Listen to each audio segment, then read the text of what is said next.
విజయలక్ష్మి పండిట్ అనే ఈ పేరు వెనక ఏదో కథ ఉందని నా అభిప్రాయం. చెప్పగలరా కాస్త? శ్రావణ శుక్రవారం పుట్టానని సాయంకాలం విజయలక్ష్మి అని పెట్టారు. నెహ్రూ గారి చెల్లెలు Vijayalakshmi Pandit, she became president of UN. North ఇండియాలో పండిట్స్ వీళ్ళంతా బ్రాహ్మణ్ కుటుంబాల్లో ఉండే పేరులాగా నన్ను అనుకుంటారు. మీరేమో పోస్ట్ గ్రాడ్యుయేట్ ఇన్ బాటనీ. మరి తెలుగులో సాహితీ కృషి ఎలా? కృష్ణశాస్త్రి గారు ఆ పాటలన్నీ కూడా నాకు చాలా ఇష్టం.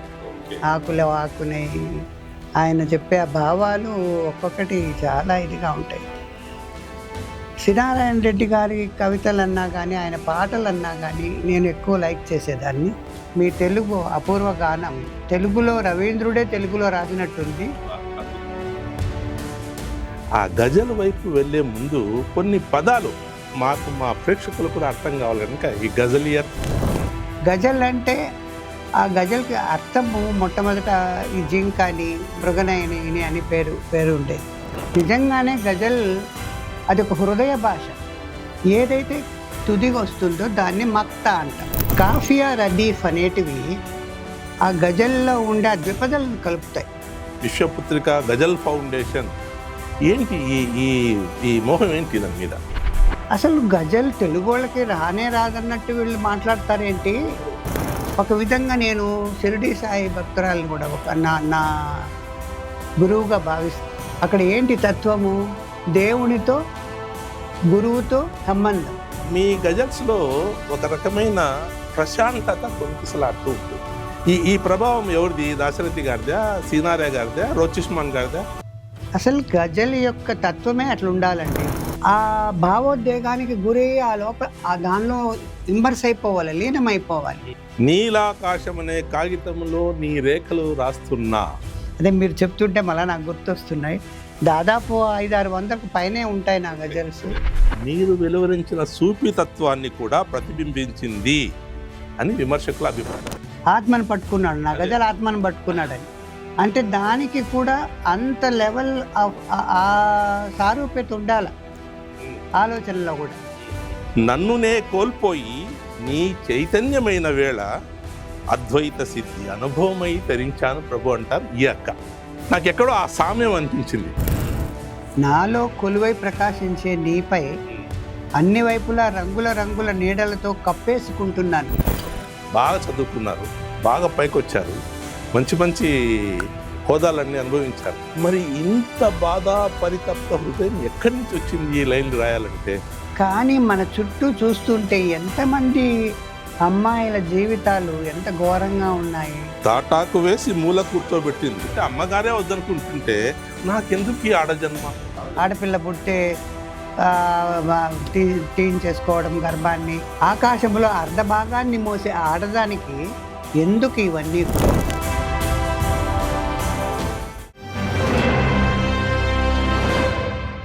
నమస్తే, 3TVకి స్వాగతం, సుస్వాగతం. సంగీత సాహితీ పిపాసుల సమలంకృత రససంద్రంలో ఓలలాడించే గజబ్ కవితా ప్రక్రియ గజల్. అరబ్, పార్సీ భాషల్లో ఖసీదా నుండి తసీబ్ విడివడిన తర్వాత గజల్ 7వ శతాబ్దంలోనే వెలుగులోకి వచ్చిందని భాషాశాస్త్రవేత్తల అభిప్రాయం. తకజుల్ అనే అరబ్బీ పదం నుండి గజల్ అనే పదం ఉద్భవించిందని వారు అంటారు. 12వ శతాబ్దంలో మొఘల్ సామ్రాజ్య పరిపాలనా కాలంలో గజల్ భారతదేశంలో అడుగుపెట్టిందని చరిత్రకారులు చెబుతూ ఉంటారు. ప్రణయ సంభాషణే గజల్ అని కొందరంటే, కరుణార్థ రసన కవనగానమని మరికొందరు అంటుంటారు. మరి మన తెలుగులో 1960వ దశకంలో దాశరథి గారితో గజల్ ప్రస్థానం ప్రారంభమైంది.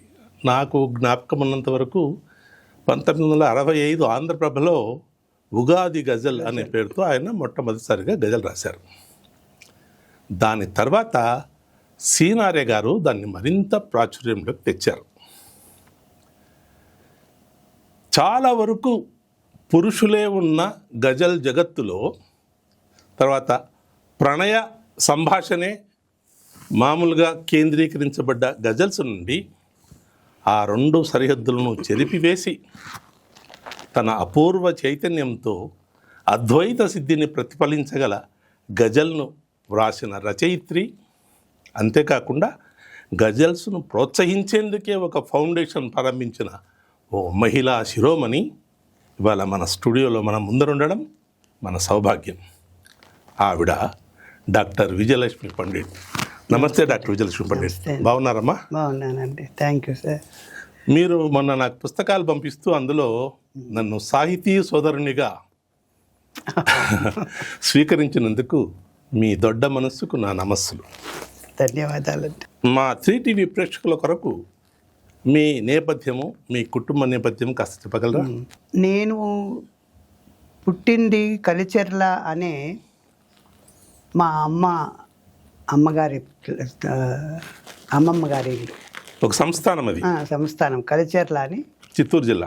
చిత్తూరు జిల్లాలో కలిచెర్ల నరసింహారెడ్డి అని మా మేనమామ గారు. ఓకే. ఆయనకి చెల్లెలు మా అమ్మ. ఓహో, ఓకే, వెరీ గుడ్. నాన్న కూడా ఆ చిత్తూరు జిల్లాలోని మధ్యతరగతి కుటుంబము, స్మాల్ ఫార్మర్స్ ఫ్యామిలీ నుండి వచ్చారు. ఆయన అప్పటికే BA ఆనర్స్ LLB చేశారు. సో ఆయన చదువుని ఆ కాలంలో అంత పైకి చదివే వాళ్ళు కూడా ఉండిండరు. అందుకు మా మామగారికి నచ్చి మా అమ్మ లాస్ట్ చెల్లెల అమ్మకి ఇచ్చి పెళ్లి చేశారు. మళ్ళీ మదనపల్లిలో మా నాన్న లాయర్గా ప్రాక్టీస్ పెట్టారు. ప్రాక్టీస్ పెట్టినప్పుడు నా చదువు ప్రాథమికంగా బడి నుండి 10th క్లాస్ వరకు, SSC వరకు నేను మదనపల్లిలోనే చదివాను. Very good.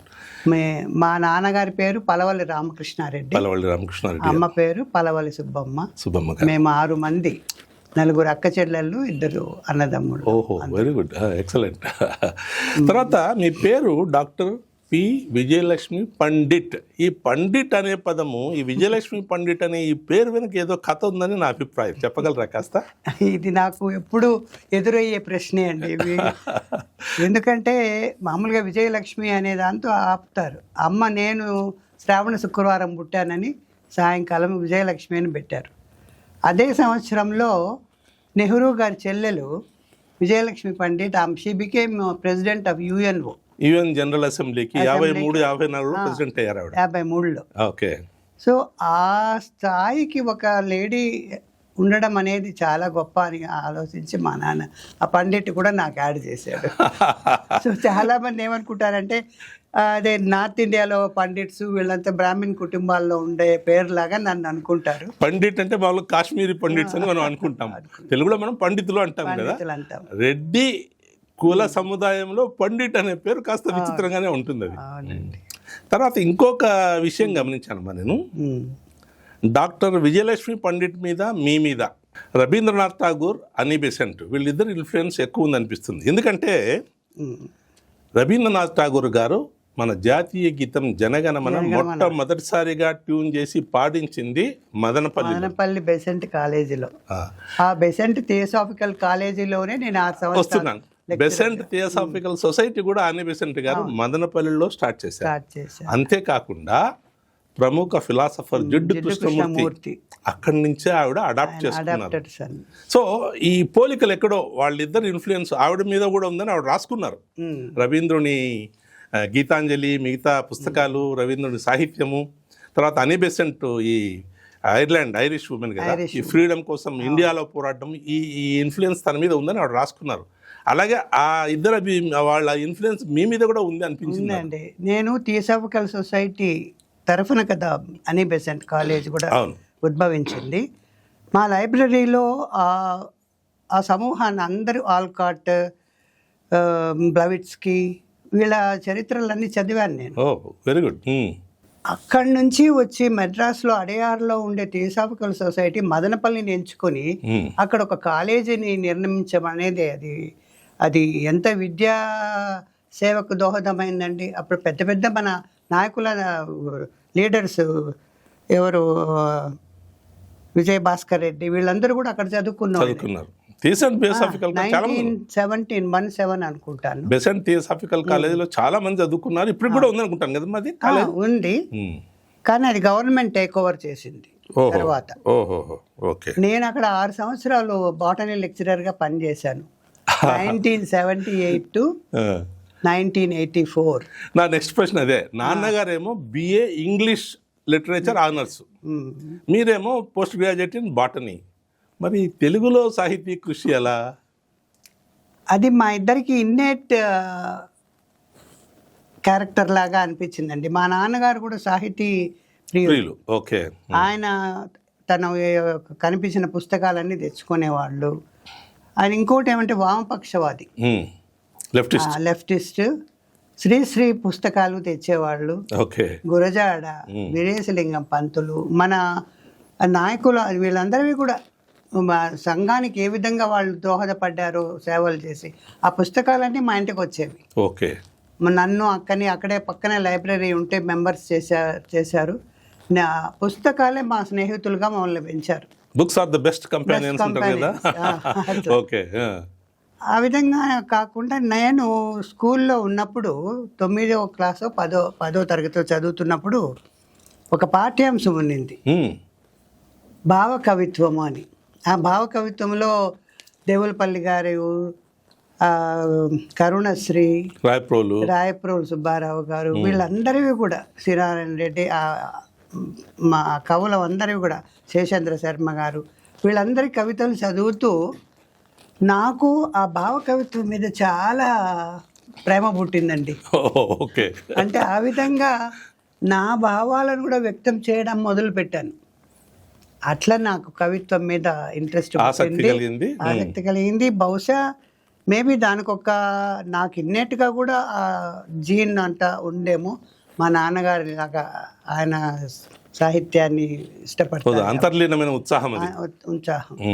సో అది అట్లనే నేను ఇంప్రూవ్ చేసుకుంటూనే వచ్చాను. చదవడం పుస్తకాలు చాలా వరకు కృష్ణశాస్త్రి గారి ఆ పాటలన్నీ కూడా నాకు చాలా ఇష్టం.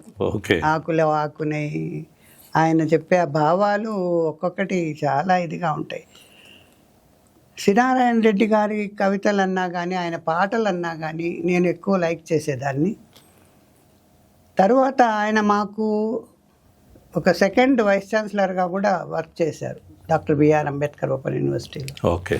వసునందన్ గారని ఆ తెలుగు డిపార్ట్మెంట్లో కూడా నా కొలీగ్, రావికంటి వసునందన్ అని. వారు ప్రోత్సహించారు. ఎందుకమ్మా నువ్వు ఇన్ని రాసి పక్కన పెట్టుకున్నావు, ఒక పుస్తకం రూపంలో తీస్తే బాగుంటుంది కదా అంటే 2005లో దాన్ని మొట్టమొదట మానవత్వమా ఏది నీ చిరునామా అని శీర్షికతో పబ్లిష్ చేశాను, కవితా సంపుటి. అది శ్రీ నారాయణ రెడ్డి సారికి అంకితం ఇచ్చాను. ఆయన తను స్వీకరిస్తూ నా పుస్తకాన్ని ఆయన ఈ సంపుటిలో వస్తు తత్వజ్ఞత, లలిత గాఢ భావుకత, అభివ్యక్తి తీవ్రత ముప్పేటలా అల్లుకొని ఉన్నాయని, ముప్పేటలా అల్లుకొని ఉన్నాయని ఆయన ప్రశంస పత్రం ఇచ్చారు ఆ పుస్తకంలో కూడా. ఆయనకి ఎందుకు అంకితం ఇవ్వాలనిపించింది మీకు? ఎందుకంటే నన్ను మొట్టమొదట ఆ ప్రోత్సాహం ఇచ్చిన కవి, అంతేకాకుండా ఆయన కవితలు నేను ఎప్పుడు ఇష్టపడేదాన్ని. Very good. ముఖ్యంగా విశ్వంబర, సార్ రాసిన విశ్వంబర చాలా ఇష్టం. ఎందుకంటే నేను ఒక సైన్స్ స్టూడెంట్ కూడా. ఆయన రాసినంతా కూడా ఏంటి, ఏ విధంగా విశ్వం ఏర్పడింది, విశ్వం నుంచి భూమి, మానవుడి ఆ ప్రోగ్రెస్ని, పరిణామాన్ని వివరించారు. అది నాకు ఒక షాకింగ్ అనిపించింది. మరి జ్ఞానపీఠ అందుకే ఇచ్చారు విశ్వంబరకి. అది ఆ జ్ఞానపీఠ అవార్డు రావడం కూడా సారికి గొప్ప ఆ విశ్వంబర వల్లనే కదా. సో ఆ విధంగా నాకు సార్ మీద నాకు మొదటి నుంచి, మా దగ్గర పనిచేసినప్పుడు కూడా ఎంతో నేను ఒక శిశురాలిగా నన్ను ట్రీట్ చేస్తూ వారి దీనిలో ఉండిపోయాను. కొంతమంది మరి మీరు అంటే నా రవీంద్రనాథ్ ఠాగూర్ గురించి గీతాంజలి నేను తెలుగులో అనువదించాను, అపూర్వ గానం అని.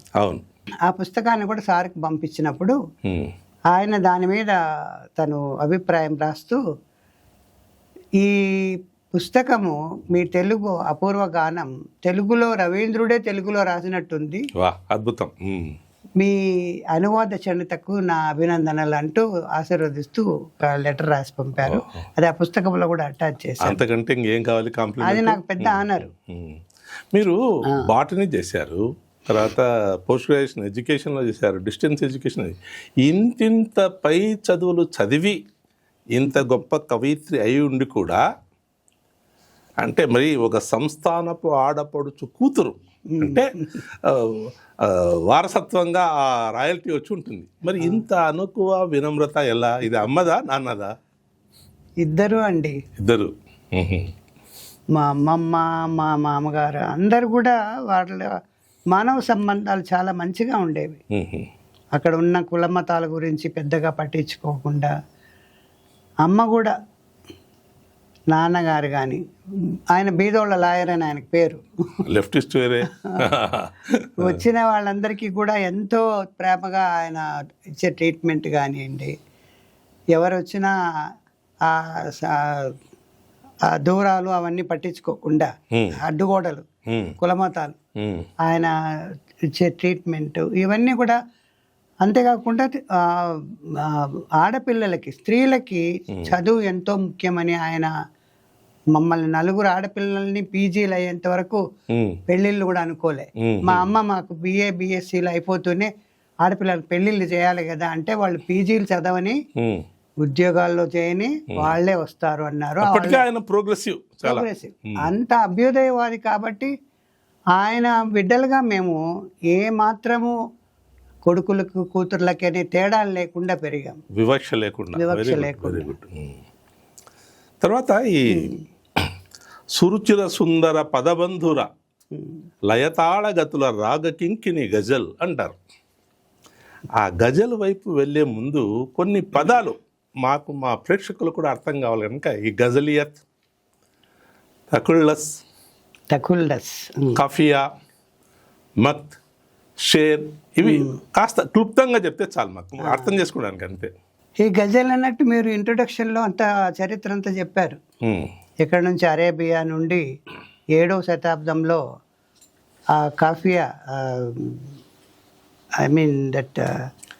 కసిదా అంటూ పేరుతో, తర్వాత అది పర్షియా దేశానికి వెళ్ళింది. పర్షియా నుండి మనకి ఆల్మోస్ట్ 12th 13th సెంచురీలో భారతదేశంలో అడుగుపెట్టింది. సో అది మొట్టమొదట పర్షియా ఉర్దూలోనే గజళ్ళు వచ్చాయి. గజల్ అంటే, ఆ గజల్కి అర్థము మొట్టమొదట ఈ జింకాని, మృగనయని అని పేరు ఉండేది. ఆ ప్రక్రియలో అలా పరిగెడుతుందనే సుందరంగా, అంటే అందులో ఉండే సౌకుమార్యము, సౌందర్యాన్ని అది ఎక్స్ప్రెస్ చేస్తున్నట్టు. నిజంగానే గజల్ అది ఒక హృదయ భాష. నేను దాని డెఫినేషన్లో హృదయ భాష అంటాను. భాష మనకి కవిత్వం రాస్తే మెదడులో నుంచి వస్తుంది, ఆలోచనల నుంచి వస్తుంది. కానీ ఈ గజల్ మాత్రం హృదయంలో నుంచి వచ్చేది.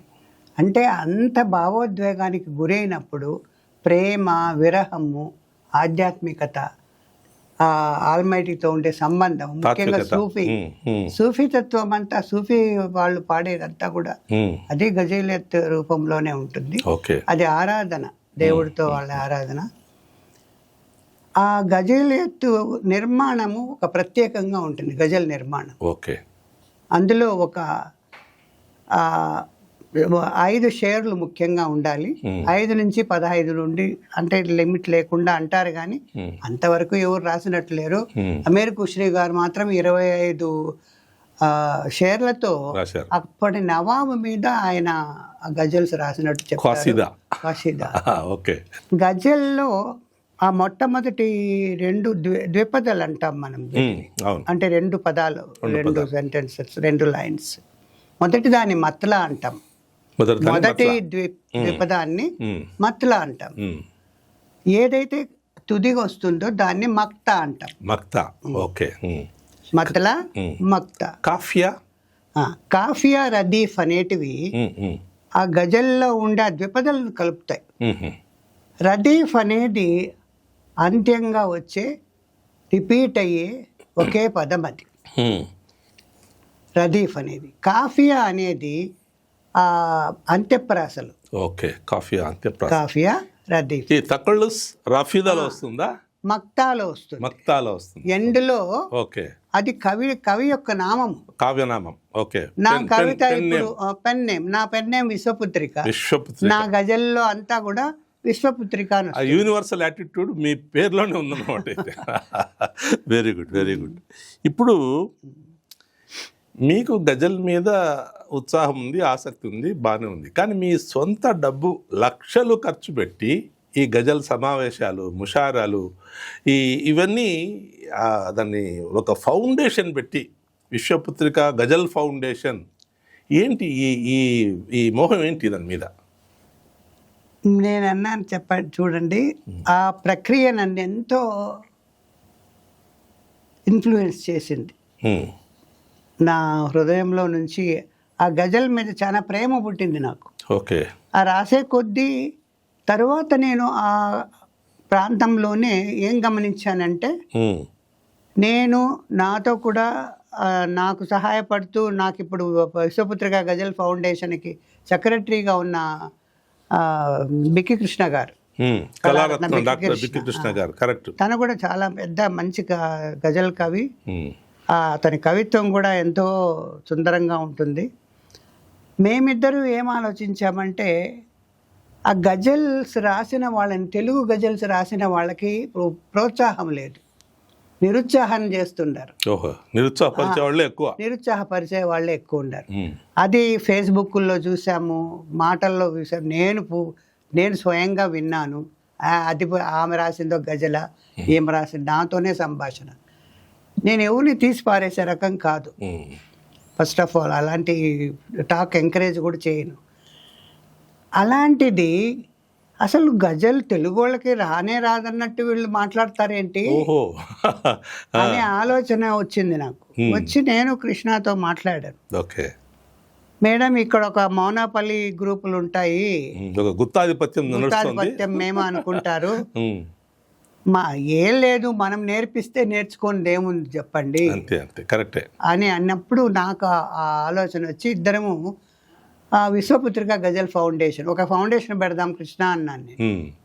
అలాగే మేడం అని, అతనే విశ్వపుత్రిక మీ కలం పేరు పెట్టేసి పెడదామని విశ్వపుత్రిక గజల్ ఫౌండేషన్. అది మా నిర్ణయము. ఒక విధంగా నేను షిరిడి సాయి భక్తురాలని కూడా ఒక నా గురువుగా భావిస్తాను. ఒక పుస్తకాన్ని అంకితం కూడా ఇచ్చారు మీరు, షిరిడి సాయిబాబా చరణాలకి. బాబా కూడా గజల్ పాడేవారు. అంటే ఒక విధంగా మనము ఆ చరిత్రను చూస్తే, ఈ సూఫీ తత్వం 1000 ఏళ్ల క్రితం ఉండింది. అవన్నీ కూడా దేవుని ఆరాధనతో పాడే గజల్లే అవన్నీ కూడా. అక్కడ ఏంటి తత్వము? దేవునితో, గురువుతో ఒక సంబంధం. అంటే ఇప్పుడు నేను రాసే ఎక్కువ గజళ్ళల్లో కూడా నా తత్వము, నా గజల్ తత్వము, నా గజల్లో ఉండే వస్తువు ఎట్లుంటుంది అంటే, ఆ విశ్వ చైతన్యంతో నా చైతన్యము కలవాలని ఆరాటపడే తత్వం. అంటే పరమాత్మతో జీవాత్మ యొక్క యోగరేఖలని అందుకే పెట్టారు. మీ మొదటి యోగం అంటే కలయిక. అదే నేను అడగాలనుకున్నాను, యోగరేఖలు అనే ఈ పదబంధమే చాలా విచిత్రంగా ఉంది, ఎందుకు ఆ పేరు పెట్టారండి? మీరు మొదటి అర్థం చేసేసారు దాన్ని. యోగం అంటే కలయిక అండి. పరమాత్మతో జీవాత్మ కలవాలనే తపన, ఆ ఆధ్యాత్మిక చింతన కూడా ఆ విధంగానే ఉండింది నాకు. సో దాన్ని మనము తెలుగులో కూడా చూస్తే మధుర భక్తి అంతే కదా, మీరాబాయి. కరెక్ట్. अब मैं कहाँ जाऊँ ढूंढने सुकू को है खुदा, इन जमीनों में नहीं, इन आसमानों में नहीं, इन आसमानों में भी नहीं అని అంటాడు ఎవరు? ప్రముఖ గజల్ కవి మొయిన్ అహసన్ జజ్బీ. బహుశా అప్పటికి మీరు ఇంకా మీ కవితలు ప్రచురణలోకి రాలేదు, ఆయన చదవలేదు, ఆయన చాలా ముందురాడు కదా. కానీ మీ గజల్స్లో ఒక రకమైన ప్రశాంతత తొణికిసలాడుతూ ఉంటుంది. ఈ ప్రభావం ఎవరిది? దాశరథి గారిదా, సీనారే గారిదా, రోచిష్మాన్ గారిదా? అసలు గజల్ యొక్క తత్వమే అట్లా ఉండాలండి. ఓకే. అది సరళంగా, సరళ పదాలతో అంటే నువ్వు గజల్ చదివితే ఎవరైనా పాఠకుడు ఆ భావోద్వేగానికి గురయ్యి ఆ లోపల ఆ దానిలో ఇమ్మర్స్ అయిపోవాలి, లీనమైపోవాలి. గజల్ చదివేటప్పుడు ఏమైనా కఠిన పదాలు వస్తే మనం పోయి బుక్ చూసి డిక్షనరీ చూసి అంత వ్యవధి కూడా ఉండకూడదు. భావోద్వేగం అక్కడ కట్ అయిపోతుంది కదా. అదే అందుకు గజల్లో సరళ ప్రతి పాఠకుడికి ఈజీగా అర్థమయ్యేటట్టు ఆ పదాలు పడాలా. ఆ పదాలు కూడా సుందరంగా, సౌకుమార్యంగా, సౌందర్యంగా ఉండాలి. ఎందుకంటే అది ప్రేమ, ప్రణయము, విరహ వేదనలు. అదే ఆ ప్రేమ, ప్రణయం, విరహము కూడా దేవునితో చెప్పుకో నాకు సరిగా జ్ఞాపకం రాలేదు కానీ నీలాకాశం అనే కాగితంలో నీ రేఖలు రాస్తున్నా, నక్షత్రాలలో నీ లేఖలు చూస్తున్నా అని ఎక్కడో రాసినట్లు మీరు జ్ఞాపకం. కరెక్టేనా? నేను చెప్పింది కరెక్టేనా? రాశాను అంటే అదే నేను ప్రతిదీ మళ్ళా నాకు ఆ మూమెంట్లో వచ్చిన భావాలు పేపర్ మీద పెడతాను. అదే మీరు చెప్తుంటే మళ్ళీ నాకు గుర్తొస్తున్నాయి. దాదాపు 500-600 పైనే ఉంటాయి నా గజల్స్. అంటే ఇంకా నేను రాసినవి కూడా కొన్ని పబ్లిష్ కూడా కాలేదు. నేను రాసిన కవితలు నాకే జ్ఞాపకం ఉండవు చాలా సార్. రాయబోతే ఇంకో కవిత వచ్చేస్తుంది. ఇప్పుడు ఐదవ గజల్ సంపుటి బహుశా ఈ ఏప్రిల్ ఎండ్లో మేము రిలీజ్ చేయబడున్నాము. దాని పేరు మార్మిక. మార్మిక అంటే అంత మర్మంగా ఏదైనా రాశారు అందులో? సూఫీ తత్వమే ఒక మార్మికం. Okay okay. అంటే ఆ ఆధ్యాత్మిక చింతన, ఆ యోగాన్ని కాంక్షించే ఆ కోరిక మార్మికం. అది విన్నాను. ఎందుకంటే ఒక చోట చదివాను నేను. మీర్ ప్రేమ మోహం, అమీర్ ప్రేమ ఆధ్యాత్మికం. ఈ రెంటిని నిక్షిప్తం చేస్తూ మీర్ తక్మీర్, ఫయజ్, ఇక్బాల్, అమీర్ ఖుస్రోలు వాళ్ళ గజల్లో, రుబాయిల్లో రాసిన తాత్వికత మీరు వెలువరించిన సూఫీ తత్వాన్ని కూడా ప్రతిబింబించింది అని విమర్శకుల అభిప్రాయం. అంటే మీరు రాసిన ఆ గజల్స్లో ఈ తాత్వికత ఉంది అని వాళ్ళ అభిప్రాయం. మన కళారత్న డాక్టర్ పికి కృష్ణ గారు రాశారు, విశ్వాత్మను కవితాత్మతో చూసిన కళ్ళు డాక్టర్ విజయలక్ష్మి పండిట్ గజళ్ళు అని. అద్భుతమైన కృష్ణ. చాలా అంటే నాకే ఆశ్చర్యం వేస్తుంది ఎంత బాగా అతను నా ఆత్మను పట్టుకున్నాడు, నా గజల ఆత్మను పట్టుకున్నాడని. అంటే దానికి కూడా అంత లెవెల్ ఆఫ్ ఆ సారూప్యత ఉండాల ఆలోచనలో కూడా. ఆలోచన కానీ అర్థం చేసుకోవడంలో కానీ. ఈ 2 లైన్లు చూడండి ఎంత బాగున్నాయి.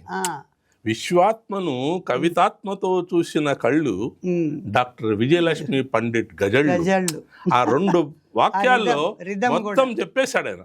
అద్భుతంగా రాశాడు ఆయన. అది చదివినప్పుడు నాకు కూడా అనిపించింది. చదివాను మళ్ళీ మీ గజల్స్ అన్ని చదువుతూ వెళ్ళాను కదా, నిజమే అనిపించింది. ఇప్పుడు ఈ మార్మికలో కూడా ఆ ముందు మాట రాశారు, నాకే వర్డ్స్ లేవు. అలాగా? అది మీకు పంపిస్తాను. పంపించండి. Really he is very ghazals విషయాల్లో ఒక 30 మంది గజల్ కవుల యొక్క గజళ్లను కూడా చాలా అందంగా విమర్శించారు, విశ్లేషించారు. అది ఆంధ్రప్రభలో ఒక కంటిన్యూస్గా మండేస్ వచ్చింది అనుకుంటాను. మేము విశ్వపుత్రిక గజల్ ఫౌండేషన్ తరఫున అది ఒక బుక్ ఫామ్లో తీసుకొచ్చాం. Very good. తర్వాత ఈ ప్రణయ సంభాషణ అనే ఒక సంకుచితం లేదా రిస్ట్రిక్టెడ్ డెఫినేషన్ దాటి మీరు చాలా ముందుకెళ్ళారు. ఆ సరిహద్దును చెరిపేసి మీరు చాలా ముందుకెళ్ళారు. మన దేశంలో భక్తి ఉద్యమం, ఆల్వార్లు, నాయనార్లు, తర్వాత చైతన్య మహాప్రభు, జయదేవుడు, అన్నమాచార్యుడు, నర్సింగ్ మెహతా, వీళ్ళందరూ. కానీ నేను చదివినప్పుడు నాకు మీ రచనలో ఎక్కువగా నాకు మీరా, అక్క మహాదేవి కనిపించారు. ఇప్పుడు అక్క మహాదేవి అంటారు, చెన్న మల్లికార్జునను అల్లదే ಇನ್ನೊಬ್ಬರನ್ನು ಅರಿಯನೆಂದಳು అక్క. చెన్న మల్లికార్జున తప్ప మరొకరిని నేను ఎరుగను అంటుంది అక్క మహాదేవి. మరి ఈ అక్క ఏమంటారంటే, నన్నునే కోల్పోయి నీ చైతన్యమైన వేళ అద్వైత సిద్ధి అనుభవమై తరించాను ప్రభు అంటారు ఈ అక్క. నాకెక్కడో ఆ సామ్యం అనిపించింది. అవునా? అద్వైతాన్ని ఈ రకంగా ఆవిష్కరించడంలో ఏంటి మీ అభిప్రాయం ఏంటి? అంటే నా ఆధ్యాత్మిక ఆలోచనే అది. అల్టిమేట్గా రవీంద్రుడు కూడా ఒక గజ తన స్టాంజాలో అదే చెప్తారు. ఈ 71వ స్టాంజా, నాలో కొలువై ప్రకాశించే నీపై, నాలో కొలువై ప్రకాశించే నీపై అన్ని వైపులా రంగుల రంగుల నీడలతో కప్పేసుకుంటున్నాను. ఓహో, అది నీ మాయ, అది నీ మాయ. నా అంతర్యామిని చేరనీకుండా నీవే అడ్డంకులు సృష్టిస్తున్నావు. ఓకే. నీ అనంత బ్రహ్మాత్మను విభజించి, అనంత బ్రహ్మాండాన్ని విభజించి ఆ చిన్ని చిన్న ఆత్మల ఊపిరులూది వాటికి నామకరణం చేశావు. అంటే ఏమి? ఆ బ్రహ్మాత్మనే మనలో ఉండే ఆ చిరు ఆత్మలు అని అర్థం. ఇక్కడ ఆయన కూడా అదే చెప్తారు. ఓకే. నీ అనంత బ్రహ్మాత్మను విభజించి ఆ చిన్న చిన్న ఆత్మల కూపిరులూది వాటికి నామకరణం చేశావు. ఆ విధంగా విడివడి నీవే నా రూపాన్ని ధరించావు. ఓహో, ఓకే. ఆ విధంగా విడివడి నీవే నా రూపాన్ని ధరించావు. సో అదే అద్వైత సిద్ధి మీరు రాసింది, అంతే కదా? కరెక్ట్. ఎందుకు నాకు ఇది ఇష్టపడిందంటే నా భావ సారూప్యత రవీంద్రుల భావ సారూప్యతతో ఉంది. చాలా సాదృశ్యం ఉంది, సాదృశ్యం ఉంది. అవును. బ్రహ్మాండంలో ఆ అపూర్వ గానం వివిధ వర్ణాల ఆశ్రువులుగా, చిరునవ్వులుగా, బాధలుగా, ఆశలుగా ప్రతిధ్వనిస్తూ అలలై ఎగసి పడుతూ కలలుగా పుట్టి నశిస్తున్నాయి. నాలోని నీకే ఓటమా. ఓహో, నాలోని నీకే ఓటమా, ఎంత బాగుంది. తర్వాత మీరు గజల్లే కాకుండా ఇంకా చాలా ప్రక్రియలో సాహితీ కృషి చేశారు. కథలు రాశారు, కవితలు రాశారు, హైకులు రాశారు. ఈ కవితల్లో మీ మొదటి కవితా సంపుటి మానవత్వమా ఏది నీ చిరునామా, అందులో మీరు ఒక చోట రాస్తారు, మానవత్వం మానవుడికి దూరంగా ప్రవక్తల ప్రవచనాలు మిగులుండే చిరునామాను వెతుక్కుంటూ వెళితే అని రాస్తారు. తర్వాత ఇంకో చోట అమ్మా నీవు కూడాలో ఏం రాస్తారు, నువ్వే వద్దనుకున్న నాడు నాకు ఎందుకు ఈ ఆడజన్మ అంటారు. ఇంకోటి ఆకాశంలో అర్ధభాగం అని ఇంకో సంపుటి ఉంది మీరు, అందులో రాస్తారు మీరు ఒక చోట, ఆడ నలుసుకు అమ్మ కడుపులోనే సమాధి కట్టేస్తుంటే అని. ఆడ నలుసుకు అమ్మ కడుపులోనే సమాధి కట్టేస్తుంటే అని ఒక చోట మీరు వాపోతారు. ఇంకో చోట అన్ని కుటుంబాల్లో ఆడపిల్లను పెంచే కళ బోన్సాయ్ కళ. ఎంత మెటఫర్, జపనీస్ బోన్సాయ్ కళ. ఇంకో చోట తీరని కోరిక అని ఇంకొక కవితలో ఏం రాస్తారు మీరు, ముందుకొచ్చిన ఆడతనం తాటాకు వేసి మూల కూర్చోబెట్టింది, బడి చదువు కంచికెళ్ళింది అని రాశారు. కానీ నాకు తెలిసినంతవరకు మీ అక్క చెల్లెలు, ఇప్పుడు నాకు తెలిసి అరుణతార గారు కానీ, కుసుమకుమారి గారు కానీ, మీరు కానీ బాగా చదువుకున్నారు, బాగా పైకి వచ్చారు, మంచి మంచి హోదాలన్నీ అనుభవించారు. మరి ఇంత బాధ పరితప్త హృదయం ఎక్కడి నుంచి వచ్చింది ఈ లైన్లు రాయాలంటే? అది నా హృదయ స్పందన. మేము ఏ వివక్ష లేకుండా పెరిగాం. అవును. కానీ మన చుట్టూ చూస్తుంటే ఎంతమంది అమ్మాయిల జీవితాలు ఎంత ఘోరంగా ఉన్నాయి. చదువు సంధ్యలు ఉండవు, పెద్ద మనిషి కాకనే పెళ్ళిళ్ళు అయిపోతున్నాయి, పెద్ద మనిషి అయితేనే పెళ్ళిళ్ళు అయిపోతున్నాయి. చదువుకోవాలనే ఆశ ఉంటే కూడా తీరలేని కోరిక. అది తాటాకు వేసి మూల కూర్చోబెట్టేసింది, బడి చదువు కంచికెళ్ళింది. అట్లాంటి స్త్రీలు ఎంతమంది ఉన్నారు చూడండి. ఇవన్నీ మేము ఆ స్పందించే హృదయం ఉంది కాబట్టి ఆ స్పందనలు నుండి వెలువడిండే భావాలు. ఇంకో వాక్యం కూడా చాలా బాగుంది, నాకు బాగా నచ్చింది. ఏంటంటే అమ్మా నీవు కూడాలో ఆ దాంట్లో ఆ కవితలో నువ్వే వద్దనుకున్నాడు అంటే అమ్మగారే వద్దనుకుంటుంటే నాకెందుకు ఈ ఆడజన్మ. అబ్బా, ఇన్ఫాంటిసైడ్, భ్రూణ హత్య. అమ్మనే వద్దనుకుంటున్నారా? అమ్మ కూడా ఆడదే కదా. చాలా చాలా బాధాకరమైన విషయం అది. అప్పుడే ఈ హాస్పిటల్లో అంతా కూడా ఎక్కువ జరిగేటివి కదా. అవునవును, చాలా. ఆడపిల్ల పుడితే తీయించేసుకోవడం గర్భాన్ని. చాలా ఇళ్ళలోనే ఆడపిల్ల పుడితే ఆ నాన్నమ్మలో అమ్మమ్మలో ఎవరో మరి ఎవరు వేస్తారో తెలియదు, ఆ వడ్ల గింజలు గొంతులో వేసేసి చంపేసేది. మీరు అది కూడా రాశారు. అదొక నీకు వరి గింజలు పెట్టేస్తాను ఓ చోట రాశారు. తర్వాత ఈ నిష్పత్తి తగ్గిపోయింది కదా స్టేట్స్లో అన్ని చోట్ల, మేల్ వర్సెస్ ఫీమేల్, అమ్మాయిల నిష్పత్తి తగ్గిపోయింది దాని గురించి రాస్తే ఆరుగురిని ఒక్కరే పెళ్లి చేసుకోవాల్సి వస్తుందేమో కూడా రాశారు మీరు. ఆకాశంలో ఆ రోజుల్లోనే రాసేశారు మీరు. అంటే ఆకాశం అనే సంసారాన్ని కానీ ప్రపంచం కానీ ఇద్దరు మోస్తున్నారు, అవును, పురుషుడు స్త్రీ. ఆకాశంలో అర్ధ భాగాన్ని మోసే ఆడదానికి ఎందుకు ఇవన్నీ కూడా? ఎందుకు ఈ కష్టాలు? ఆకాశంలో అర్ధ భాగం అని అందుకే పేరు పేరు కూడా అది బాగుంది, చాలా బాగుంది, ఆకాశంలో అర్ధభాగం. ఆ పెయింటింగ్ ఆ అర్ధనారీశ్వర తత్వం కూడా ఆ కవితల్లో బాగా ప్రస్ఫుటిస్తుంది. తర్వాత మీరు అదే రవీంద్రుడి గారి ఇన్స్పిరేషన్ అన్నారు కదా, ఇప్పుడు రాయప్రోలు సుబ్బారావు గారు, బెజవాడ గోపాలరెడ్డి గారు, తిరుమల రామచంద్ర గారు, ఇంకా మన సినీ నటు కొంగర్ జగ్గయ్య, డాక్టర్ కోడూరు ప్రభాకర్ రెడ్డి, బెల్లంకొండ రామదాసు 1913 నుంచి నాకు తెలిసిన ఎంతో మంది గీతాంజలిని అనువదించారు. మరి మీకెందుకు అనువాదం చేయాలనిపించింది? అది నాకు స్కూల్ డేస్ నుంచి కూడా ముద్రపడింది సార్. యాక్చువల్లీ నేను చదువుకునేటప్పుడు ఆ 35 stanza, where the mind is without fear and head is held high, where knowledge is free అనే స్టాంజా ఇంగ్లీష్లో మాకు వచ్చింది. అవును, అది మనం లోతుగా నేను ఆలోచిస్తే where the mind is without fear, where the head is held high, correct, మాకు ఉన్నింది అది.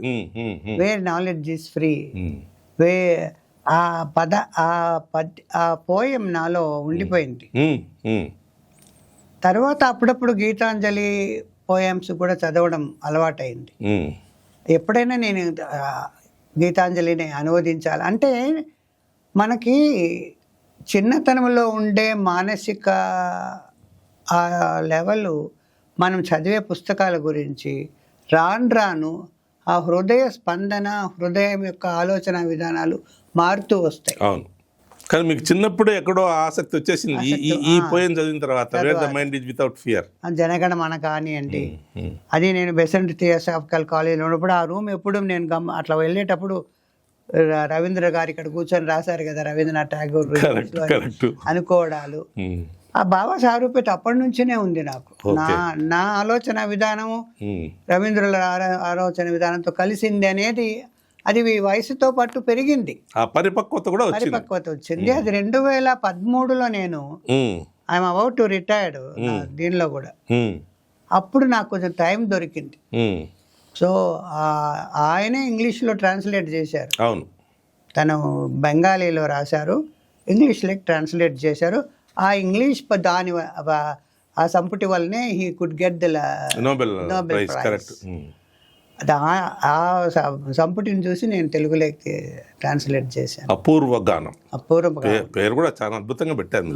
అంతేకాదు నారాయణ రెడ్డి గారు కూడా దాన్ని స్వీకరిస్తూ మీ అనువాద చనతను మెచ్చుకున్నారు.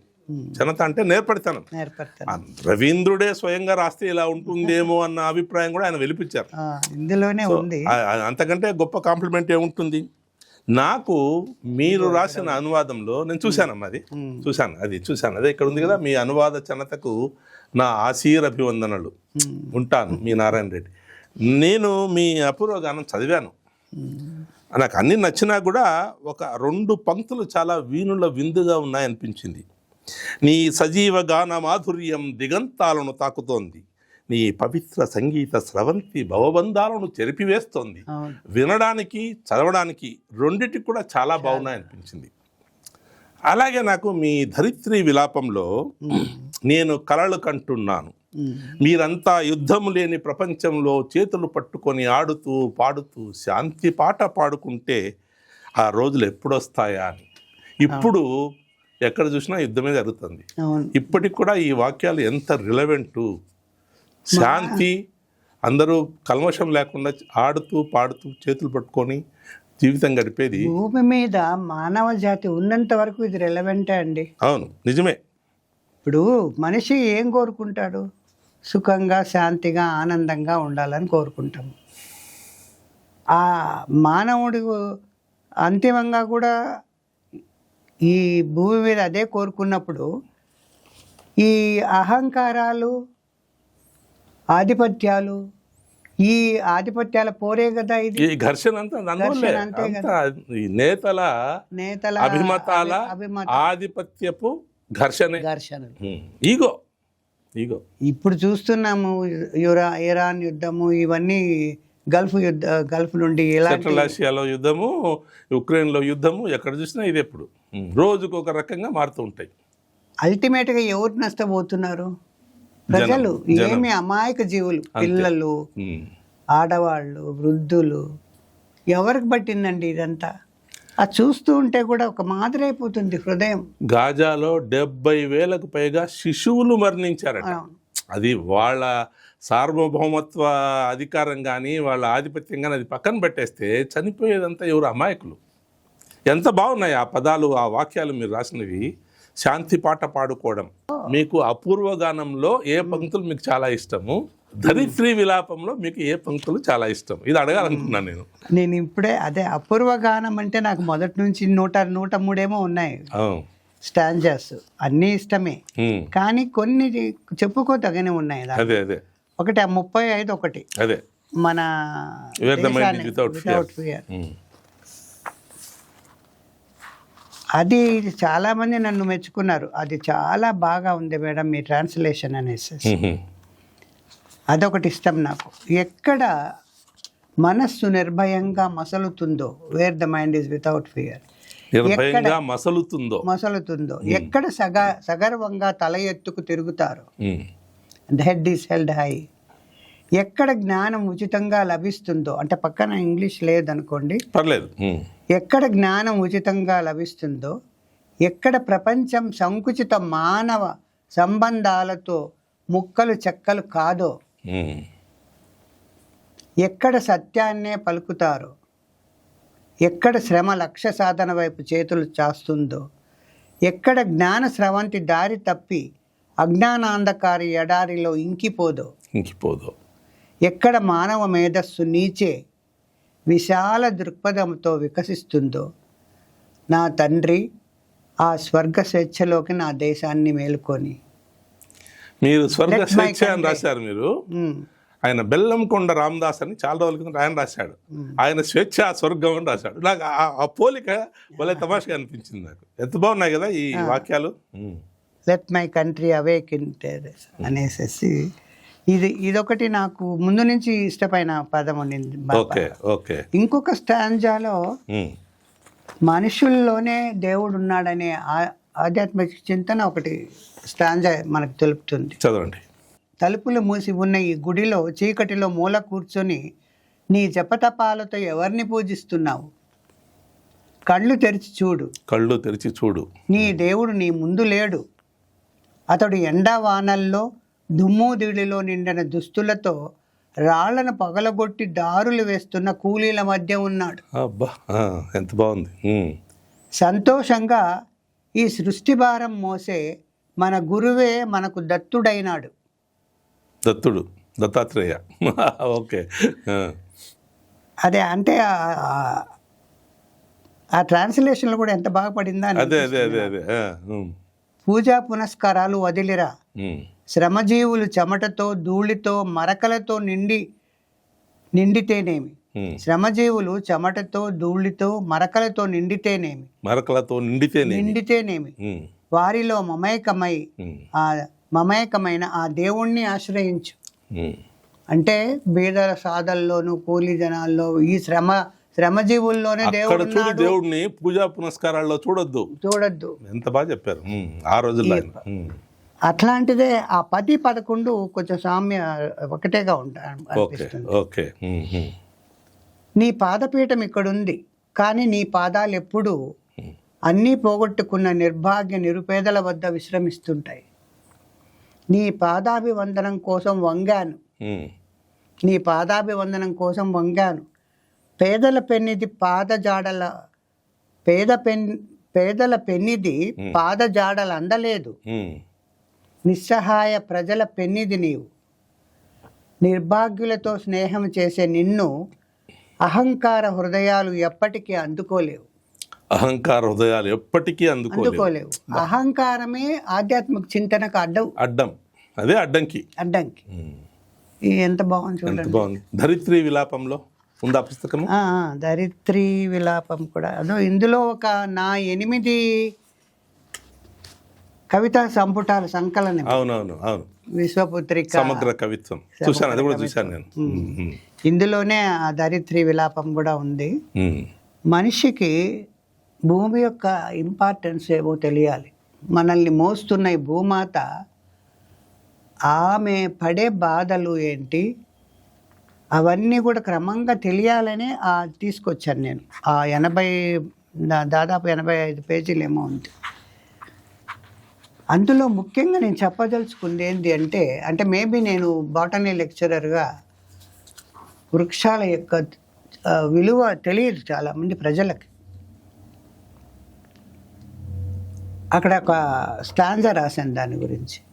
నిస్వార్థ త్యాగమూర్తి చెట్టు. నిస్వార్థ త్యాగమూర్తి చెట్టు. చెట్టు తల్లి అనే హెడ్డింగ్తో ఒకసారి నేను పబ్లిష్ చేశాను, చెట్టు తల్లి అని. ఎప్పుడైనా ఆలోచించావా చెట్టు తల్లి నిస్వార్థంతో నీకు చేసే సేవ గురించి? ఎన్నడైనా నీకు అనిపించిందా ఎంతటి త్యాగమూర్తి చెట్టు అని? తన జీవిత చక్రంలో ప్రతి దశలో మానవ సేవకే అంకితం. మనిషి మనుగడ కోసమే పుట్టిందా అని. చెట్టు తన ఆకులతో, ఫలాలతో, విత్తనాలతో నీ ఆకలి తీర్చి, తన పచ్చటి ఆకుల వింజామరలతో విసిరి నీ సేద తీరుస్తుంది. ఈ భూతలంపై పెరిగిపోయి ప్రాణుల ప్రాణాల్ని తీసే కర్బన విషవాయువులను తాను మింగి ఆయువుని పెంచే ప్రాణవాయువును మీకు అందిస్తుంది. ఆ ఫోటోసింథసిస్, కిరణజన్య సంయోగ క్రియలో ఆ కార్బన్ డైఆక్సైడ్ మనం వదిలినంత తీసి మనకే మళ్ళీ ఆహారాన్ని తయారు చేస్తుంది. మనిషి అస్తిత్వాన్ని కాపాడుతుంది. మనం ఇక్కడ జీవిస్తున్నామంటే దానికి కారణం ఏంటంటే చెట్టు తల్లే. తన నీడ ఒడిలోనే కాకుండా తన ఒళ్ళు విరిచి, రంపపు కోత పెట్టి, చీలలతో సిలువ వేసి నిర్మించిన ఇండ్లలో సుఖ సంతోషాలనిచ్చి ఎండ, వాన, వరదల నుండి మిమ్మల్ని రక్షిస్తుంది. మనిషి పుట్టినప్పటి నుండి సహజీవనం చేసి, ఇది చాలా బాగా నచ్చింది నాకు, చదవండి మీరు ఇది. మనిషి పుట్టినప్పటి నుండి సహజీవనం చేసి కడతేరినాక ఆ కట్టెను తన కట్టెల చేతులతో మోసుకొని పోయి ఎడబాటు సహించలేక ఆ కట్టెతో పాటు సహగమనం చేస్తుంది. ఇది చాలా బాగా నచ్చింది నాకు. చదివినప్పుడు ఎంత బాగా రాశారనిపించింది. ఆ నలుగురు మోసుకోబోతే పాడి మీద కాలిపోయేది ఎవరు? అన్ని చెట్టు కట్టే కదా. మనతో పాటు మనల్ని కాల్చేది కూడా కట్టే.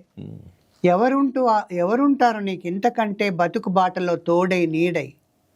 జన్మనిచ్చిన తల్లి, తండ్రి, నడుమ వచ్చిన భార్య, భర్త, పిల్లలు అందరూ వదిలిపోయినా నీకు కడవరకు ఇంత తిండి పెట్టేది, గుడ్డనిచ్చేది, నీడనిచ్చేది, నీతో పాటు కాటికి వచ్చి కాలి బూడిదయ్యేది చెట్టు తల్లే కదా. కరెక్ట్.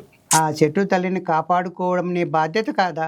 పర్యావరణాన్ని గురించి ఎంత అద్భుతంగా రాశారు మీరు. నీవు జీవించినంత కాలం నీకింత కూడు, గుడ్డ, నీడనిచ్చి నీ ప్రాణాలను నిలబెడుతున్న నిస్వార్థ త్యాగమూర్తి చెట్టు. ఆ చెట్టు తల్లిని నిర్దాక్షిణ్యంగా నరుకుతూ పోతున్నావే, నిన్నెవరు ఉద్ధరిస్తారు? ఇంకా కరెక్టే, మనల్ని మనమే చంపుకుంటున్నట్లు. ఈ ఒక్క స్టాంజా గివ్స్ ఎవ్రీథింగ్. నాకు అది చాలా బాగా నచ్చింది. తను కట్టెగా మోసుకెళ్ళడం, మళ్ళీ కట్టెగా సహగమనం చేయడం అద్భుతమైన. చాలా మంది మెచ్చుకున్నారు. నేను అంటే ముందు రాసి సింగిల్గా పబ్లిష్ చేసినప్పుడు అసలు ఇలాంటి తత్వాన్ని ఈ ధరిత్రి విలాపం చూసినాక ఒక ఆయన ఎర్త్ సైన్సెస్ గురించిన ఒక NGO రామకృష్ణ గారిని, ఈ పుస్తకాన్ని పాఠ్యాంశంగా పెట్టాల్సిన అవసరం ఉందమ్మా అన్న ఆయన ముందు మాటల్లో రాశారు. Okay okay okay. నాకు మీరు హైకులు కూడా రాశారు, దాంట్లో కూడా చోట రాస్తారు, వసుధకు ఊపిరాడడం లేదు, వనాలు మాయం. అందులో కూడా ఇదే వస్తుంది కదా, వసుధకు ఊపిరాడడం లేదు, వనాలు మాయం. తర్వాత ఇంకొకటి, చినుకుల ఎదలో దూరాయి కిరణాలు ఇంద్రధనుస్సు. ఎంత అద్భుతమైన ఎక్స్ప్రెషన్. ఈ ఇన్స్పిరేషన్ ఎక్కడ వచ్చింది మీకు ఈ హైకులు రాయాలని జపాన్వి? అంటే ఒకసారి ఏదో నేను టూర్లో ఉన్నాను ఫారిన్ కంట్రీలో, ఆ జపనీస్ హైకూల గురించిన చదువు అప్పుడప్పుడు ఎక్కడన్నా కనిపిస్తే చదువుతూ ఉంటాను. అది వెరీ వెరీ బ్రీఫ్, చాలా 17 అక్షరాలతో నిర్మించాలి అది హైకు. ఆ లెక్క పెట్టుకోవాలా మనము 17 అక్షరాలు అనేది. అందులో ముఖ్యంగా ఆ కవి తన చుట్టూ ఉన్న ప్రకృతిని, సంఘాన్ని ఎంతో లోతుగా పరిశీలించి దానిలో ఉన్న ఆ తత్వాన్ని తీసుకున్నప్పుడే ఇలాంటి చిన్న 17 అక్షరాల్లో దాన్ని పొందుపరచగలుగుతాడు. ఆ జపనీస్ హైకూస్లో అట్లా ఉంటుంది. ఆ జపనీస్ హైకు వాళ్ళు ఒకటే సెంటెన్స్గా కూడా రాస్తారు. ఒక్కోసారి ఆ హైకూనే 17 పదాలని ఒక 2గా విభజించి, మీరు అన్నట్టు ఇప్పుడు మనం నా హైకూల వాటే చినవీర భద్రుడు గారు ముందు మాట రాశారు. అదే brevity is the wit of expression అంటారు కదా, అలా చిన్న చిన్న అలతి పదాలతో ఎంత భావగర్భితంగా రాయడం, అది హైకు. కరెక్ట్, బాగుంది. ఇదే దానిలో ఆయన మెన్షన్, మీరు అన్నదే, వసుధకు ఊపిరాడడం లేదు, వనాలు మాయం. ఓకే, నేను అదే చదివాను. వనాలు మాయం అయినాయి కాబట్టి వసుధకు ఊపిరాడడం లేదు. కరెక్ట్. ఎందుకంటారంటే వసుధ, ఈ పచ్చని చెట్లే వసుధకు ఊపిరితిత్తులు. అవును, భూమి యొక్క ఊపిరితిత్తులు ఏవి అంటే చెట్లు. కరెక్ట్. అందుకు వనాలు మాయమైనా కాబట్టి వసుధ ఊపిరాడలేదు అని భలే రాశారు మేడం. అది ఒక దీనిలో ఆయన కూడా అదే రాశారు. అద్భుతం, వెరీ గుడ్, ఎక్సలెంట్. తర్వాత మీరు కథలు రాశారు మేడం. కథల్లో నాకు ఈ పుస్తకం దొరకలేదు, ఈ మొదటి సంపుటి రమ్య ద రోబో నాకు దొరకలేదు. కానీ రెండోది ఈ పేగుబంధం, అది చూశాను, కథలు చదివాను. అందులో సరగసి మీద రాశాను. ఆమె అనేకంలో మమత వసుంధర, జీవితం అంటే, దాంట్లో సిరి, జయ, ఆవిడ ఇంకొక ఆవిడ అనురాధన ఏమో. ఈ సిరి అనే అమ్మాయి అమెరికాకి వెళ్ళి విడాకులు వచ్చాయని సిరికి, వీళ్ళిద్దరు బాధపడుతుంటారు పెద్దవాళ్ళు. సిరి మానసికంగా ఎంత పరిపక్వత చెందిందంటే ఆ ఇద్దరు పెద్దవాళ్ళను ఆవిడ ఓదారుస్తుంది, జీవితం అంటే ఏముంది అని. నాకు సడన్ గా కన్నడంలో త్రివేణి రాశారు ఒకసారి, జీవనం ಅಂದ್ರೆ ಏನು, సోత్ ಹೋಗೋದು రాజీ ఆగోదు, జీవితం అంటే ఏంటి, ఓడిపోవడం, రాజీ పడ్డం. సిరి మాటలు నాకు దాన్ని జ్ఞాపకం తెచ్చాయి. సిరి ఎంత బాగా చెప్తుందంటే, జీవితం అంటే ఇదే కదా, మీరు ఎందుకు అంత బాధపడుతున్నారు, మళ్ళీ మనం దాన్ని ప్రారంభించాలి, జీవితం అంటే ఇంతే అని. ఆ సిరి మాటలు ఎంత మానసిక పరిపక్వతను చాటుతాయంటే ఆ కథ చాలా బాగుంది. దాని తర్వాత ఇది పేగుబంధంలో నీలవేణి పిల్లల్ని తీసుకెళ్లారు, అబ్బాయో అమ్మాయో తెలియదు, కానీ తను తీసుకెళ్ళిన సరగసి పేరెంట్స్ వాళ్ళు, ఈమె బయలాజికల్ పేరెంట్, వాళ్ళు సరగేట్, ఈ సరగేట్ నుంచి వాళ్ళు తీసుకెళ్ళారు వేరే వాళ్ళు. కానీ ఒక బర్త్డే జరపాలని ట్రై చేస్తుంది. అప్పుడు నా కన్నయ్యకు బర్త్డే అంటుంది. అది ఒక ట్విస్ట్ పెట్టారు మీరు. కాదే, నీకు అమ్మాయా అబ్బాయా తెలియదన్నావు కదా, మరి ఇప్పుడు కన్నయ్య అని ఎలా పేరు పెట్టావని అడుగుతాడు వాళ్ళ హస్బెండ్. నర్సుకు డబ్బులు ఇచ్చి కనుక్కున్నానులే అంటుంది. ఎంత బాగుందో ఆ లాస్ట్ సెంటెన్స్, చాలా బాగుంది. నీలవేణి అది డబ్బులతో ముడిపడిన ఒకలాంటి ఒప్పందమైనా కూడా తల్లిగా ఆ భావోద్వేగాలు, అంటే ఇప్పుడు మేము ఆడవాళ్ళం చెప్పినట్టు మీరు వర్ణించుకోలేరు దాన్ని. కరెక్టే, ఆ భావాన్ని, ఆ అనుభవం మాకు లేదు కదా, ఆ అనుభవం మగవాళ్ళకి రాదు కదా. రాదు. పాలు కూడా తాపించకుండానే తీసుకెళ్ళిపోతే ఆమె పడిన బాధ, అదంతా వాళ్ళ అమ్మ కానివ్వండి, భర్త కానివ్వండి గమనిస్తారు. అవును, పాలు గడ్డలు కట్టి నొప్పి లేస్తుంటే ఆవిడ ఎంత బాధపడుతుంది. కరెక్ట్, చాలా బాగా వర్ణించారు. చాలా మెచ్చుకున్నారు. గుడిపాటి వెంకట గారు కూడా, ఈ పాలపిట్ట గుడిపాటి గారు, అవును, ఆయన కూడా చాలా బాగా రాశారు ఆ కథ గురించి. ఆ కథ కూడా చాలా బాగుంది. తర్వాత మూలాల్లో జయంతి గురించి కృష్ణ చైతన్య లాస్ట్లో చివరిగా తెలుపుతాడు జయంతి అనే ఆవిడ ఎవరు అని. ఎంత మంచి ట్విస్ట్. దీనికి వెనకల ఒక స్టోరీ మాకు అనుభవంలో ఉండింది సార్. ఇది యాక్చువల్లీ మూలాలు. ఓకే. అది ఎట్లా అంటే, మా నాన్నకు చాలా క్లోజ్ ఫ్రెండ్ ఒక ఆయన ఉన్నారు. వారికి సంతానం లేదు. మాధవ పెద్ది మాధవరావు అని. ఉమ్. ఒకసారి బస్ స్టాండ్లో వెళ్తుంటే వాళ్ళకి ఒక చెట్టు దగ్గర బిడ్డ ఉండి ఏడుస్తూ కనిపించింది. వాళ్ళ ఇంటికి తీసుకొచ్చారు. మా నాన్నను, చాలా ముఖ్యమైన స్నేహితుడు నాన్న, ఇట్లా రామకృష్ణ ఇట్లా తీసుకొచ్చాను అంటే, మంచి పని చేసావయ్యా, బిడ్డలు లేరు కదా, పెంచుకో అన్నారు. తెల్లగా ఆ పాప భలే ఉంది. ఒక క్యారెక్టర్ ఇలాగే మాట్లాడుతుంది ఆ కథలో. మంచి పని చేసావాక, నీకు ఎలాగ పిల్లలు లేరు కదా, పెంచుకోని ఓ నాన్నగారు మాట్లాడినవి. Okay okay.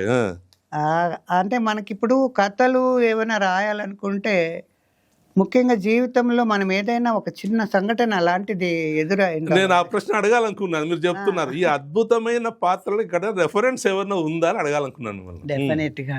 ఇప్పుడు దాన్ని మనము మరలా ఆ కల్పిత అంటే పాత్రలను సృష్టించి ఎక్స్ప్రెస్ చేయొచ్చు. ఆమె మరలా ఎందుకు గుడి దగ్గర దొరికిన బిడ్డను తెచ్చి పెంచుతా ఉంటే నిజమైన సొంతం కొడుకు బాధపడతాడు కదా, చూడు నన్ను వదిలేసి అమ్మ చిన్న బిడ్డకే ఎక్కువ చేస్తూ ఉంది అని. అప్పుడు భర్త అంటే తండ్రి ఆ పెద్ద మొదటి పిల్లోడిని తీసుకెళ్లి పార్కులో చెప్తారు, మీ అమ్మ కూడా ఇట్లా పుట్టింది అయ్యా, అందుకే. ఈ రమణ గురించి వచ్చిన సంభాషణలో వాళ్ళ అమ్మ గురించి చెప్తాడు. కరెక్ట్. అప్పుడు ఆ బిడ్డకి, ఆ మొదటి కొడుక్కి ఆ భావోద్వేగం కలిగి తను తమ్ముళ్ళగా చూసుకోవడం మొదలు పెడతాడు. ఇంత ఏజ్ గ్యాప్ ఎందుకు వస్తుందని కృష్ణ చైతన్య భార్య అడుగుతుంటుంది. నీకు మీ తమ్మునికి ఎందుకు ఇంత ఏజ్ గ్యాప్, అన్ని రోజుల తర్వాత మీ అమ్మ మళ్ళీ ప్రసవించిందా? ఈ కథ చదివాను నేను, చాలా బాగా చదివాను.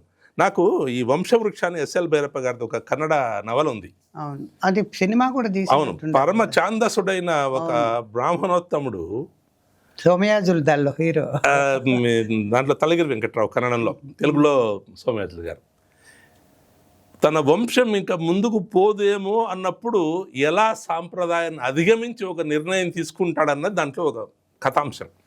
సో ఇలానే అన్నమాట, ఈ మూలాలన్నవి ఎలా, ఎక్కడ అవసరం, ఎక్కడ అవసరం లేదు, ఎక్కడ దాని గురించి మనం రాజీ పడాల్సి వస్తుంది. చాలా బాగుంది. జయంతి క్యారెక్టర్ కానీ, కృష్ణ చైతన్య క్యారెక్టర్ కానీ చాలా బాగా రాశారు దాంట్లో. తర్వాత మీ రచనలు ఇతర భాషలకు కూడా అనువదించబడ్డాయని చదివాను నేను. అవును సార్. యాక్చువల్లీ నేను ఓపెన్ యూనివర్సిటీలో నేను వర్క్ చేసేటప్పుడు హిందీ లెక్చరర్ ఒక ఆయన, రంగయ్య గారు.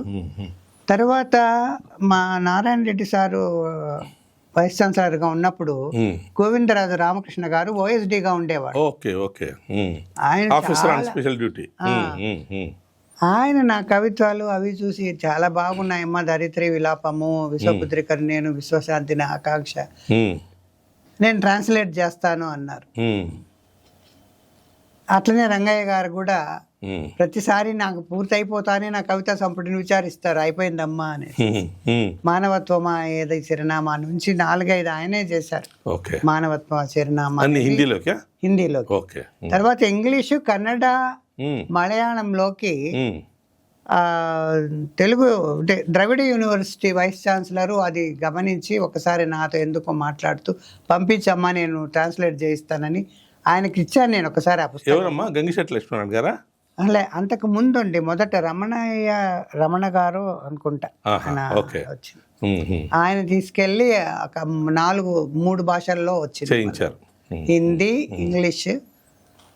ఇంగ్లీష్లో ఈయన గోవిందరాజు రామకృష్ణ గారు. ఇంకా కన్నడలో మరి ఆమె పేరు రాజ్యలక్ష్మి అనుకుంటా, రాజ్యలక్ష్మి గారు.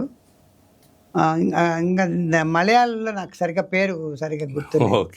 అవన్నీ వాళ్ళ లైబ్రరీలో నాకు కొన్ని బుక్స్ పంపించున్నారు. ధరిత్రి విలాపం కూడా హిందీలోకి ధరిత్రి విలాపని, మదర్ ఎర్త్ బిమోన్ అనేసి ఈయన గోవిందరాజు రామకృష్ణ గారు, మంచి పేరు, మదర్ ఎర్త్ బిమోన్. ఇంకా విశ్వపుత్రిక నేను, అది కూడా హిందీలోకి రంగయ్య గారే చేశారు. ఆకాశంలో అర్ధభాగం అనేది లావణ్య అనే ఒక అమ్మాయి చదివిందంట నా పుస్తకం, వచ్చింది నా దగ్గరికి. 30 స్త్రీల గురించి రాసిన ఆకాశంలో అర్ధభాగం పుస్తకం, మేడం నేను ట్రాన్స్లేట్ చేస్తాను అని, చేయమ్మా అనేసి నేను ఒక విధంగా అవి పబ్లిష్ చేయడానికి ఆర్థికంగా నేను వాళ్ళకి కొద్దిగా సహాయం చేశాను. తర్వాత మిలింద్ పబ్లిషర్ వాళ్ళు పబ్లిష్ చేశారు ఇవన్నీ కూడా హిందీలో. ఓకే ఓకే ఓకే దరిత్రి విలాపం మాత్రం ఢిల్లీలో అకాడమిక్ అదే పేరుంది ఇప్పుడు ఇంకొంచెం వాళ్ళు చేశారు దాన్ని, చాలా లేట్ చేశారు. నేను కొంచెం గద్దిచ్చేటప్పటికి రిలీజ్ చేశాను. ఇంకొకటి ఇవి మన దగ్గర నుంచి పోయిన తర్వాత ఇంకెవరి చేతులు మారుతాయో అనే భయం కూడా ఉంటుంది. అవునవును, నిజమే నిజమే. ఎందుకండి ఇంత ఆలస్యం చేస్తున్నాను గట్టిగా అరిచాను నేను. అప్పుడు బయటకు వచ్చింది అది. అసలు ప్లెజరిజం ఈ మధ్య చాలా ఎక్కువ కదా, వాళ్ళ పేర్లు వేసుకుంటారు.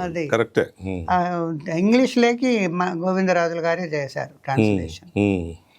ఇట్లా ఆల్మోస్ట్ ఇంకొకటి నేను విజ్డమ్ ఆఫ్ వన్నెస్ అని నేనే ఒక 53 పోయమ్స్ ఉండే ఇంగ్లీష్ ఆంథాలజీని పబ్లిష్ చేశాను. Very good. అది వీళ్ళు ప్యాట్రిజ్ పబ్లిషర్స్ వాళ్ళు చేశారు 2015లో.